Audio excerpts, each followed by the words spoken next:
What's up guys, and welcome back to another video. Now, you guys might be wondering why I would make a video on plungers, right?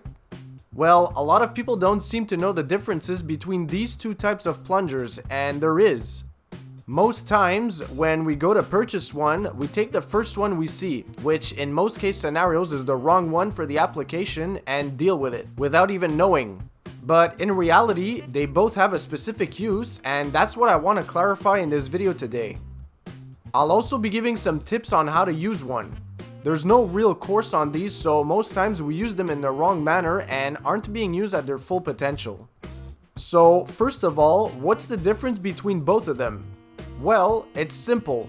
One is specifically made for toilets and the other is for flat surface fixtures such as sinks, bathtubs, or floor drains.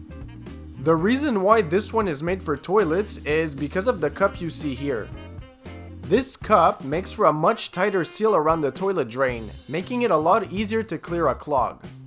If you were to use the flat plunger, you'd lose a lot of pressure around the drain and you probably wouldn't be able to get it unblocked. Contrary to popular belief, a plunger isn't made to push air. The proper way to use one is to first put on a good pair of latex gloves and remove any air in the plunger and fill it up with water as much as possible. You want to plunge in small bursts as such. I found that doing it this way works best. If for whatever reason the bowl doesn't have enough water in it, just grab a bucket and pour some in until you have enough. Using this method should get that stubborn clog to pass. What's really cool about this model of plunger is that it could be used for both applications. For it to work, all you gotta do is fold the inner flap towards the inside and you got yourself a flat plunger just like this one.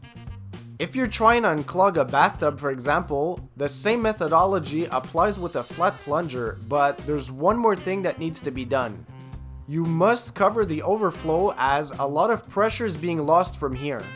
Some fixtures have an overflow which serves as a bypass, so if you don't block it, there's no purpose in plunging. To block the overflow, just get a wet rag and put it over it while you're plunging. It'll force most of the water towards the clog instead. If you don't have an overflow, this doesn't apply. Another cool trick is to use another plunger. So if you have one from another bathroom, it works much better than using the wet rag. It also applies to vanities as well. Just get your wet rag and cover the overflow just as with the bath. Now, if you're using the proper plunger and it still won't unclog, you could try out these tricks. Get some dishwashing soap and pour some in the drain and let it sit for a few hours. The soap will dissolve any fats that are present and could make the job a lot easier. Something else to try out before plunging is to pour some hot water in the drain and let the clog sit overnight. This will soften it and also make it a lot easier to plunge. If none of these techniques work, you'll either need to use a shop vac or remove the P-trap and use a snake to remove the clog.